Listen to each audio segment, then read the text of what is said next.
Ready on you. All right, let's get started. Debate on the subject of the military needs to stop being idolized in civilized society. Now, my argument for this debate is obviously society, which we can definitely see in our media, in our culture. It's how we treat each other. It's how we basically view the default of heroism. And this needs to be stopped. At least military jobs need to be stopped being idolized in our culture for three main reasons. One, it encourages the young to basically take on unnecessary risk at such a young age with which they don't really know what they're getting into. And I think that's morally indecent of us as a culture to basically allow our young men and women to sign a contract, a very, very long-term contract, which has a lot of involved, and basically at an age where they don't really know any better. In fact, the entire culture encourages it so much that they think that this is a good decision for them to do. It would be similar along the lines of you would see in like advertisements of like cigarettes going after like 17-year-olds and 16-year-olds, perhaps 18-year-olds, if that's objective as well, and saying showing ads of like similar in our current society. Military jobs are seen as glamorous. They're romanticized. They're idolized so much that everyone in the military is considered a hero. But I would almost want to get off of the point of hero versus villain, because that's a very subjective thing to say. After all, every villain to every hero is a villain and hero to themselves, depending on perspective. Every villain is a hero of their own story, if you will. So that'll bring me to my second point of why we need to stop idolizing the military. Is it's basically bias on our own side. We're making basically our murderers, our hired guns, heroes, and not necessarily the case in every situation. They could be our own villains if our military gets sent to, let's say, a protest where our civilians are trying to make their voices be heard and are abusing our own citizens. They need to be heroes. So you're not a hero basically on the job you choose. You are a hero basically on your own job, of which takes away a lot of choice from the individual and has a follow order mentality, no matter what those orders may be. That is the place where we lose a lot of heroism. Which brings me to my third point.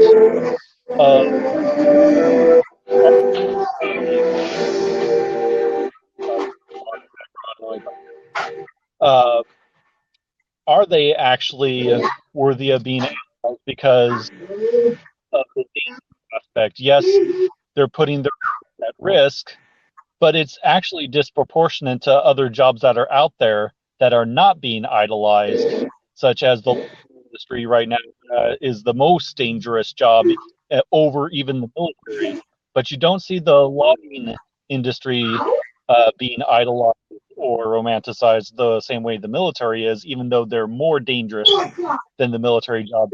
You don't see the sort of recruitment in the logging industry that you see in the military, where they will put an ad on TV showing lumberjacks, courageously cutting down trees. Well, in the military, you'll see very biased commercials showing the military as a very adventurous, noble job, in which case is actually fraud and misrepresentation of the actual job. And that is basically my main argument of why the military needs to stop being idolized in civilized society. All right, thank you for those points. My name is Joe, known as a lot like Locke. And before I want to talk about this debate, I want to talk about the frame for this debate. So the frame for this debate should be set in coming from Vietnam, coming from Korea, right?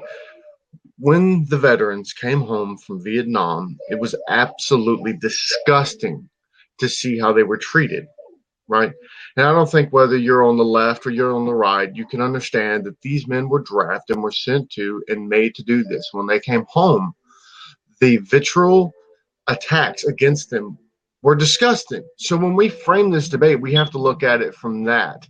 What did the generation from that to this one say about how individuals from the military should be treated? So I want to talk about your points before I get into mine. So the first point you have is encourages young people to take on these contracts that are risky. Well, first and foremost, I'm not exactly sure why this pertains to strictly the young. They're over the age of 18. They can consent into contracts. So I don't understand why that's a problem. They do understand the risks. I don't. Hmm? One military, Stop. military are going after 17-year-olds. So people that are not adults, the military can allow 17-year-olds to sign contracts with them. It is unique to the military. It's not unique because it's through parents' discretion. So that's a non-unique. You can go into a contract under the age of 18 with parents' discretion. You do that, music industry, film industry, so on and so forth. So again, that's not unique. Now, next, let's talk about the inherent risks, right? Everybody knows that we're in a time of war. Nobody joins the military and assumes that they're not going to be sent to war. If they do, that's on that person's for not understanding. That is not on the military, and that is not on any other part of society. That is that individual's problem for not doing a proper risk benefit analysis. Next on to that is that a lot of the military has grown its own familial industry, right? So my family, military. I, military. My children, most likely military. The military is set up in such a way now that it is a volunteer that one, it centers itself around the South. Two, it's typically familial instinct to go join the military. So I don't think that, again, that people are just randomly joining the military without knowing what's happening, and then somehow just like, oh crap, there's a war going on. This risk I did not sign up for. I did not understand this because I was 17 with my parents' permission. You have toys, go play with them. Secondly, you say hired guns hero. That one, the military can be used against protests. No, the military cannot. Give me 1 second. Get out of Military has. I guess while we're at a pause here, I'll just basically say that there are a couple incidences with Standing Rock. The military has been used against protest, and later in civil rights, the military was also utilized against protest. That's completely ahistorical. That's not the military. That is the National Guard, which functions completely differently from the federal military. I was grouping them together. Well, that's incorrect, and you can't do that. They function completely different. The federal military and the National Guard services do not do the same job at all. So the National Guard can do what the federal government can do, and the federal government can do some things that the National Guard can do, but you cannot send in a federal military force into a protest. It is against the Constitution. So again, I don't think that that's worth even talking about, because we're trying to split hairs here on what is the military. The National Guard is not military per se, specifically with respect to this. Putting a Scots the National Guard falls under the military. Reservists fall under the military. Reservists fall under the federal military, but National Guard. There's non-combatant military and there's combatant military, and I think if you want to pick and choose what is and isn't military, then yeah, we're going to have a problem here. Okay, well, we're not having a problem because I'm giving you what the Constitution and the amendments of the Constitution, such as the Dick Act and stuff like that, tell you. So again, the National Guard can be executively ordered into the federal service, but a National Guard intervening into a protest is done by the governor of the state and not as a military action. It is done as a. I'm aware of that. Defining the National Guard under military. Well, I guess we'll just have to just throw that up, because if that's the case, you can make a pretty good case that the police force would fall under that, because the police force can be federalized. Anyway, as the police force becomes more. Anyway, so the next is you say that you're a hero for the certain job you do, and there's a lot of aspects of what soldiers do that does not fall under the realm of heroism, right? But here's my thing. As you stated earlier in your first piece, which completely contradicts your second, is that heroism is completely subjective. So what I would consider to be heroic may not be what you consider to be heroic. So therefore, I'm not even exactly sure what you're driving on this second one. You say that they're hired guns. Sure, you may look down on hired guns. I may think hired guns is a wonderful idea. So it's subjective. So I don't think that point two stands, because you simply contradicted out in your first argument. Third, that it's actually disproportionate in how many people die versus their jobs and things of that nature, and like logging is harder and somehow more stressful, right? So I put out that logging military. I'm not, I guess direct intervention, sure, but I don't know if you could count that when you consider the suicide rates of the military. If you add in the suicide rates, I highly doubt that logging has a higher rate. It's actually the main fatalities of the military are accidental, and with logging, it's the same thing. The main fatalities of all these industries are actually accidental. So I'm not exactly putting in suicide, because suicide can happen no matter what profession you are for any sort of reason.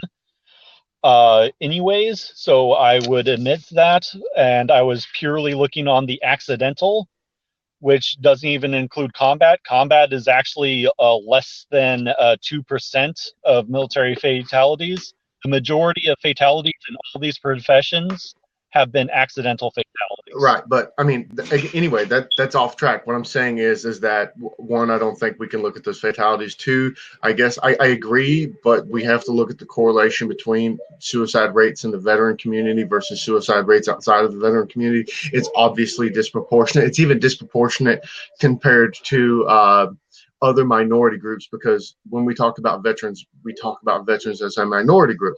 Next. You say that logging and like the Axeman doesn't have its idolatry. I find that hilarious. There's TV shows, there's Axeman, there's Axe contests. Logging in the United States has always been kind of a heroic duty. I mean, there were Western folk tales based on logging. Logging was one of the central tenets of America. It was like a founding part of how bad ass we were that we were awesome loggers, right? We brought axes from Europe, and they were garbage. So we went and created our own style of axes for our own style of trees. It was amazing. The logging industry of the United States and Canada has always been something separate and something great. So I'm not exactly sure why you say that it's not idolatrized, because it has been. It may have fallen out of favor because it's not that big of a thing now, but it's still in our folktales. It's still a part of our society. Disproportionately, like, you're not going to see the amount, especially nowadays, and I'm not really talking about back in folklore where it was heavily idolized, and I'm not saying that or this before. In fact, I would be all for the logging industry being more idolized, if it's not the military. Right. Okay. So I'm going to get to my arguments because I think your 3 points so far have been foundationally weak. So one, we have reason to idolize our military, right? We have the best, most capable military on the face of the planet. This is without a doubt a fact, right? We have the most expensive, but It's not that much expensive. So hold on, let me finish before you continue your rant, because the expensiveness is actually not to what you think it is. So we have the best military of all time right now. World War II is still a very large memory in the United States, and unlike Europe, that that kowtowed to Nazism and then had these very hard fights for a long time. America went in. Only direct attack we had was Hawaii, and then we went in and we wrecked house. We conquered more land than our European counterparts with not even as good of military technology at the time. We had to ramp our military technology to catch up with, say, the Germans at the time. So that memory there of, like, a lot of veterans wear back-to-back World War champ shirts. That is a reason to idolize America's military. Lastly, Cold War. The Cold War was a foundation to America for 30 years. From at least 1950, we can talk about McCarthyism, to at least 1980, to Ronald Reagan and Gorbachev and stuff like that, really where we started seeing the breakdown of the USSR. That 30 years is foundational to America's culture now, which goes back to what I was saying about Vietnam, and how that current culture seen what was happening to Vietnam and said, man, we've got to make a difference in these lives of these military members.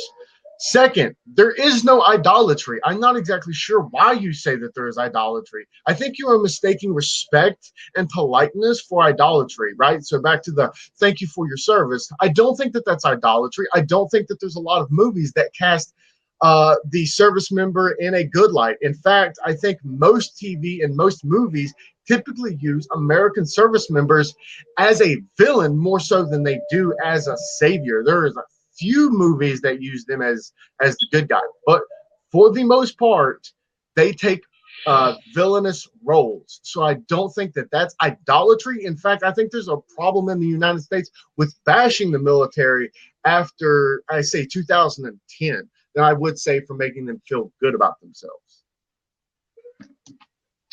All right, let me allow down a few straw man arguments. My argument is not should the military be shunned, should the military be disrespected. Oh, because that's not my argument at all. My argument is we need to not put them up on a pedestal as a glorified job, because it is, one, harmful to us as a society, and the more we idolize warlike people, the more we become a warlike nation.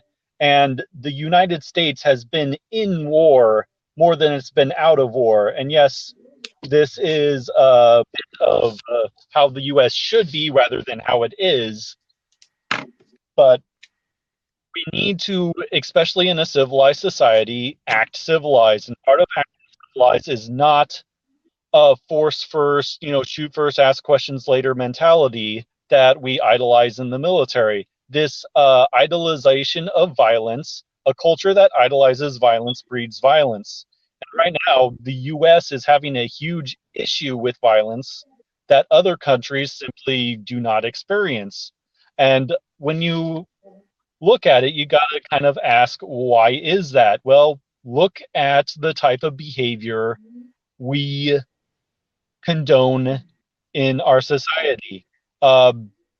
Men in America constantly have to prove their masculinity, and most of the way they prove their masculinity is violence.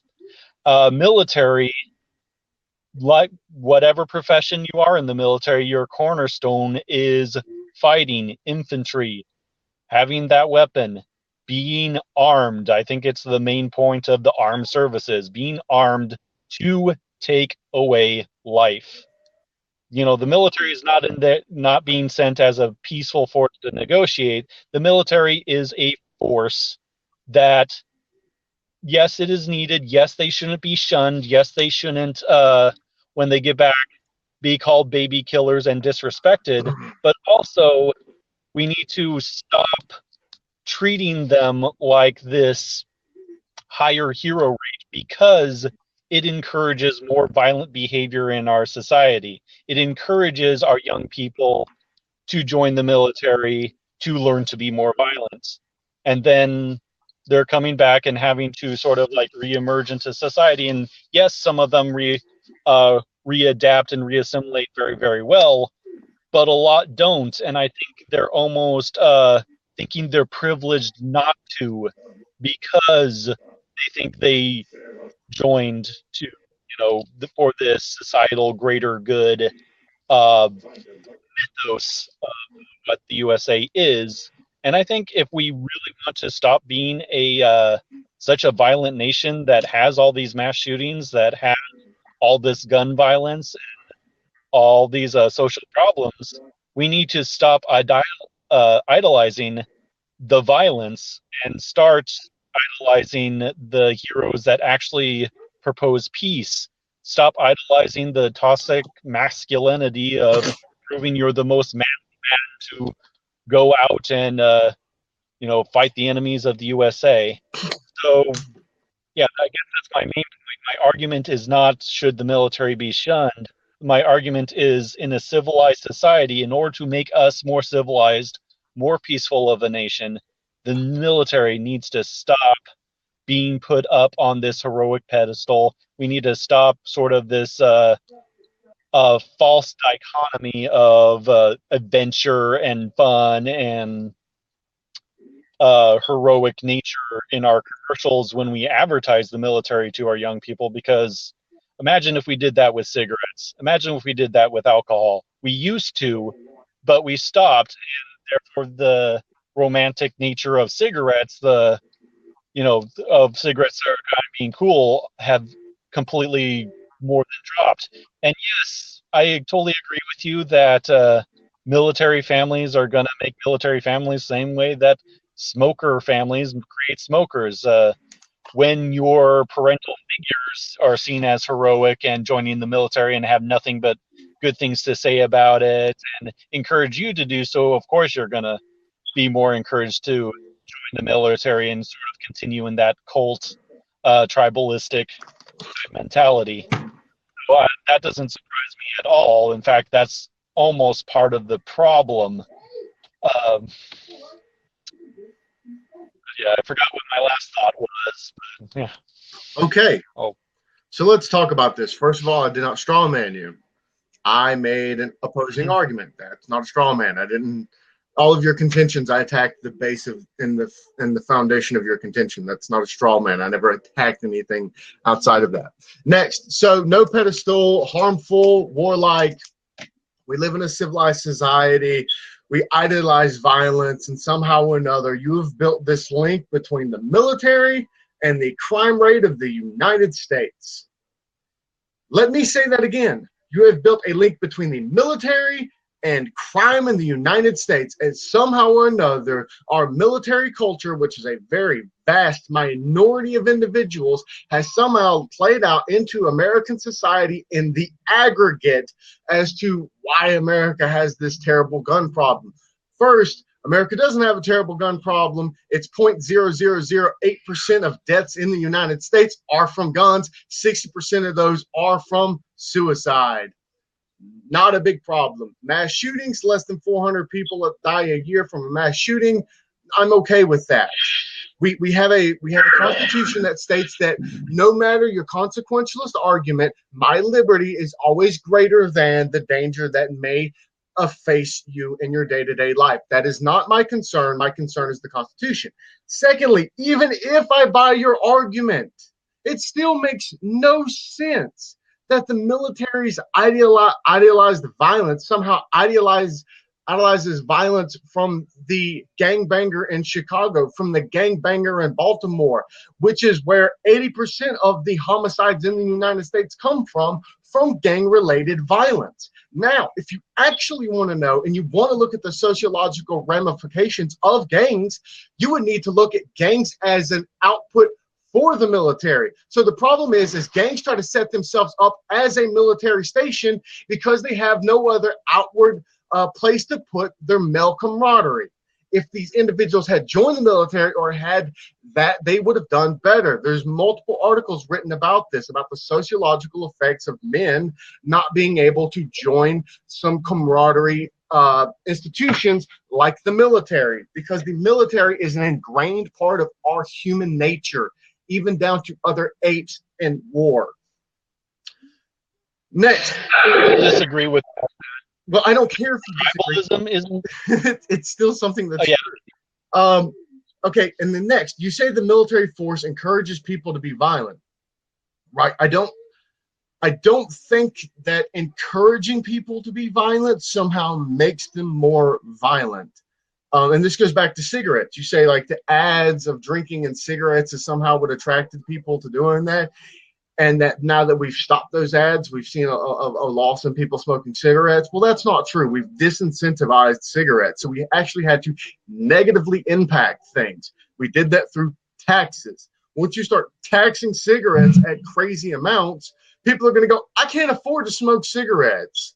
Obviously, I need to stop. And then you have a secondary campaign of like cancer, cigarettes cause cancer and all of this, so they get to see the net negative effects of it. So that's what caused smoking to stop. Not that it wasn't advertised anymore, because you can still advertise cigarettes. People still aren't going to smoke. In fact, the stop campaigns were campaigns by cigarette companies to get people to think about smoking cigarettes. So again, I'm not 100% sure how that makes any sense. And then the last part, you said that a lot of these individual soldiers do not assimilate well back into society. Well, that's something we both agree on. I'm actually a very adamant fighter against the dysfunctional veterans, right? So they are just the biggest problem as I would assume you to be, right? So of course I don't think veterans should walk around like the world owes them something. However, that doesn't stop the fact that I think that there is an unequal burden in the world on the military, or in the United States on the military, that should at least be acknowledged. And one of the ways we can acknowledge that is through, I guess, thanks of their service and some breaks, right? And I don't know why that would somehow be idolatry, because that's not idolatry. Idolatry is this, like, we see the military and we're praising the military and we love it. Most of the United States is indifferent to the military. You can come down south, you'll get closer to idolatry, but it really depends on what city you land in.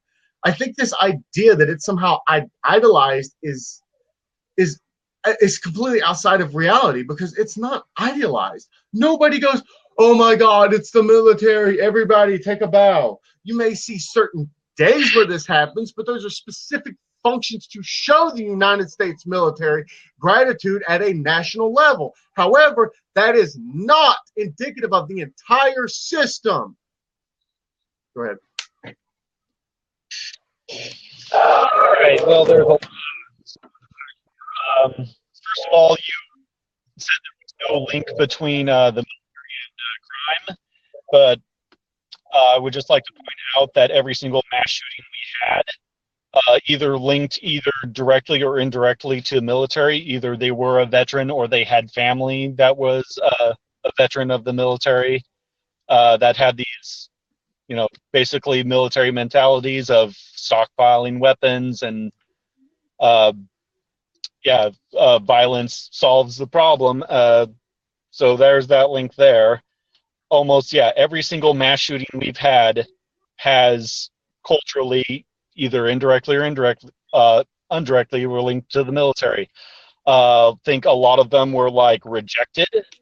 Like some of them tried to join the military, were rejected for their depression or whatever else, but that's a case-by-case basis. But yeah, almost every single mass shooting we've had has had that link. And I can post that link later after the debate on the links between mass shooting and military. And also you mentioned with gang members how them joining the military would cease their violence.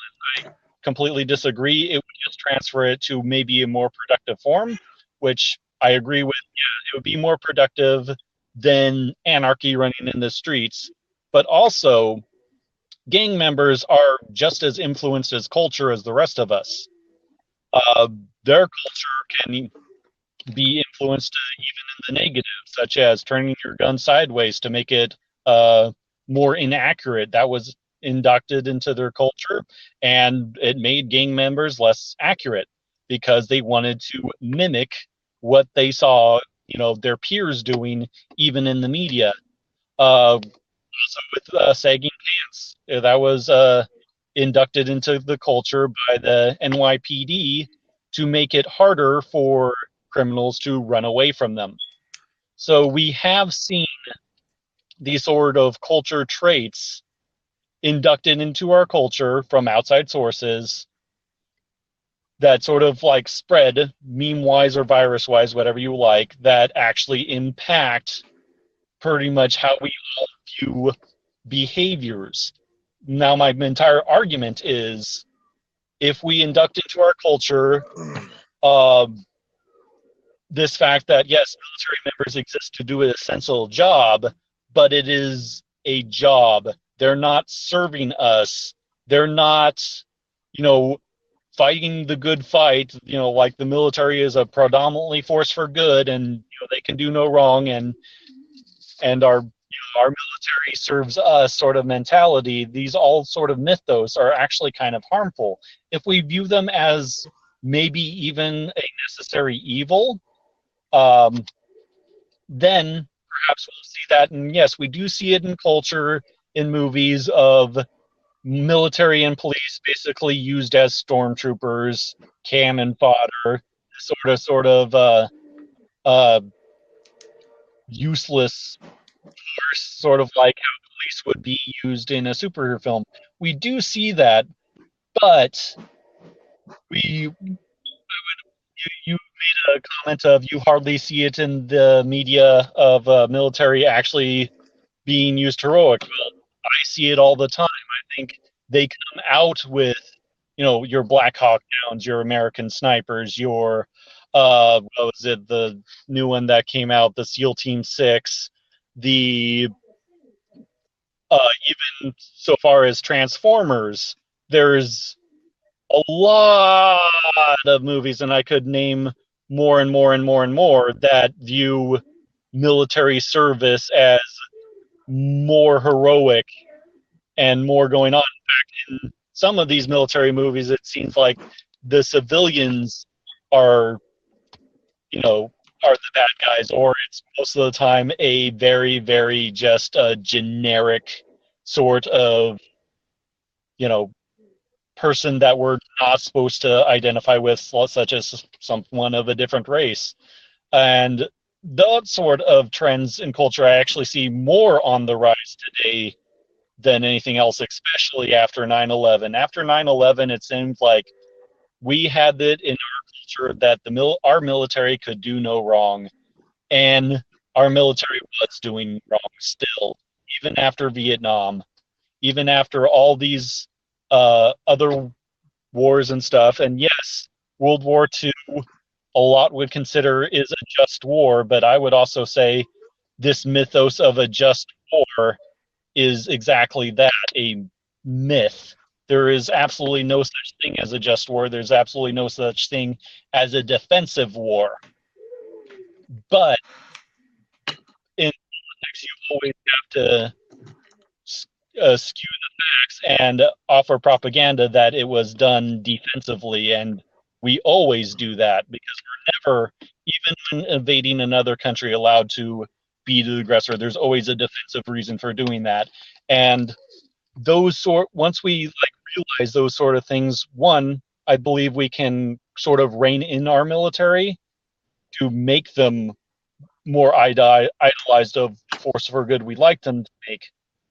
And it's totally fine that those that serve, find, honor in what they do. But I think we as a people need to stop. And you mentioned, oh, you don't see it.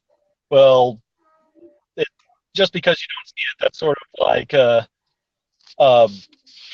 was it argument from the state of ignorance is happening over there, and I can put down a bunch of sources. In fact, even the military members themselves think they're being idolized a little bit too much, and that's sort of like just like I just did this. Why are you praising me for something I just signed up for when I was a kid, and I felt that I was taking advantage of the system.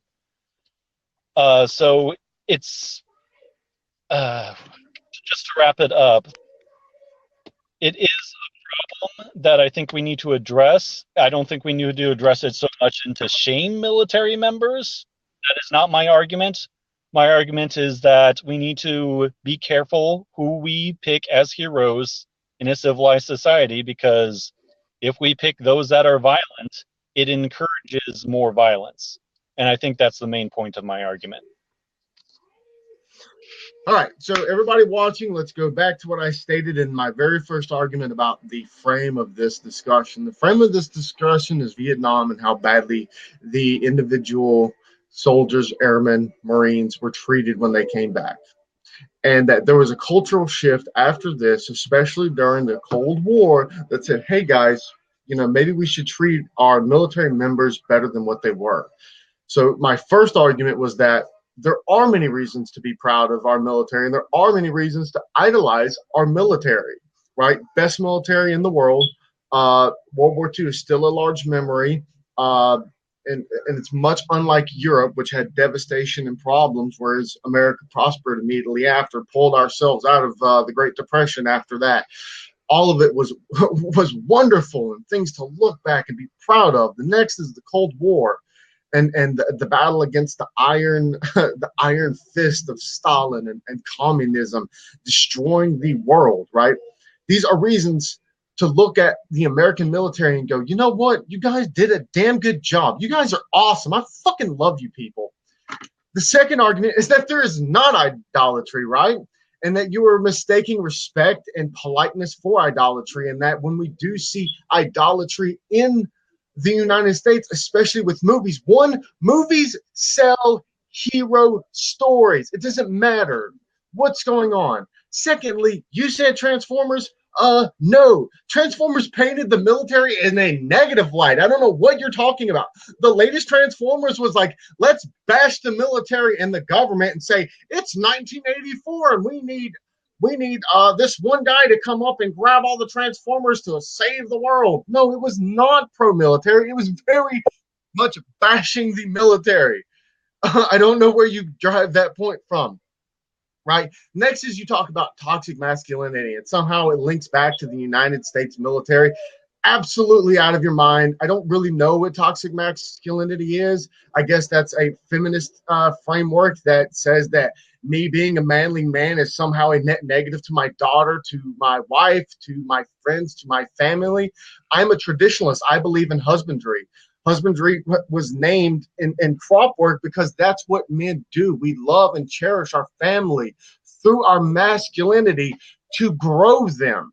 I am a husbandrist. I am a traditionalist. I don't know what toxic masculinity is. Next, each one of your points encourages young for risk into a contract. Like I said, it doesn't matter their age. They're old enough to have consent. They do understand the risks. You have to be completely blind to the world to not know that we're in the middle of a war and that somehow you're going to get sent. You do get to choose your job, so I'm not exactly sure how you are even making a risk benefit. Like, if you don't want to go to war, don't join the infantry. There's tons of other jobs. Infantry is actually the smallest branch of the United States military. Don't join it. Second, hired guns as heroes, right? So the military can intervene and protest. And I think we talked about that until it was dead. And that it's actually, and the third argument is that it's actually disproportionate to like logging. And then I talked about how logging has been a part of America's pastime, and even how there's shows of Axeman that idolize the men in the wilderness, and that they have axe swinging contests that idolize men in the wilderness. So I don't think that that's a unique argument, because you can idolize everything if you move what idolatry is into the smallest portion of respect and politeness in civilized society, right? So then we talked about the link between mass shootings and the United States military. I want everyone to think of the things that he said. There is an implicit link between the United States military and a mass shooter because the United States military said, you cannot command. That is not a link that leads to crime. That is not a link that leads to violence. That is a ridiculous juxtaposition that you could have. That is the flimsiest link on the face of the planet. Even if I buy it, that implicit link between the two still doesn't mean that mass shootings in the United States are somehow this grand problem. We've had mass shootings for years. In fact, they're on the downward stroll per crime. Mass shootings may be going up, but crime and other shootings are going down at a rate faster than those are going up. So there's still less shooting in the United States. Again, this is not an argument that you can use. Last, you say that they're more productive, that we could induct them into the culture, like sagging pants and stuff like that. Like these cultural shifts came from exogenous shocks. Sure, but you haven't given me a link to the exogenous shock of the United States military into the endogenous forces of the United States into the society. There's no link that you've had other than there's some compliance to violence, but that is not a link. You have to give me a direct link, right? What you could say is like, well, because the United States is idolized and because they love violence, we can see kids growing up and playing soldier. That would be something that you could say, but you didn't say it. And here's the rebuttal for that. Even if you do buy that argument, is that that is hero worship. That is not unique to just the military, right? We can hero worship Mahatma Gandhi. We can hero worship Martin Luther King. We can hero worship General George S. Patton. That is hero worship. That is the archetypal character that we base our entire livelihood on. That is the man who crawled up the tree to get the snake. That is the alpha male of alpha male. He is a hero. It is non-unique to the United States military. And then you say that there's a mythos that there's some just war. You are slapping 2,000 years of philosophers in the face and saying there's no such thing as just war. I find that massively ridiculous, specifically because we do know that there is just war. We can look at it from the micro to the macro. If I am walking down the street and I watch a kid get punched in the face and I do not walk over and intervene into that and that person loses his life, I am morally culpable for that. Therefore, there is justification in my actions in stopping that. Therefore, we can take that to the macro level and we can see that there's moral justification because we are culpable morally because we are the strongest force on the face of the planet. And letting all of these people die unnecessarily is worse than not intervening. So we're morally culpable and we need to get in there and we need to do the right thing for it. And then if you disagree with that, you need to take your own moral stance and look at it through a mirror and understand from the micro to the macro that there is an equality there that must be bridged. All right. Well, I have about 2 minutes left to wrap up all of that. I was hoping to interject sooner, but I figured you really wanted to rant all that out. Yeah, this mythos of just war and your comparison is kind of an unfair comparison, one to begin with. More accurate comparison is you see someone being a kid being punched or pushed on the street and you intervene by shooting the first kid in the head. It's an unfair, sort of reaction. Okay, well, I'm saying the comparison would be like that. That'd be like you were completely justified in shooting that kid in the head because you decided to intervene. The type of intervention should always match what the crime is, and escalating it, as the military often does, is often wrong. But we use the just war, like we were justified in doing so, to basically justify those actions. Yes, this entire argument is all about hero worship. This is absolutely all about hero worship, and we need to look at, is our kids being idolizing Martin Luther King, or are they idolizing Optimus Prime? are they idolizing the Ninja Turtles, or are they idolizing Britney Spears? It's all about these sort of cultural worship, and who we idolize, we tend to emulate. And now, if we idolize people of violence, we tend to emulate violence. Uh, that's exactly the main point of hero worship. Who our heroes are, we strive like, and if we strive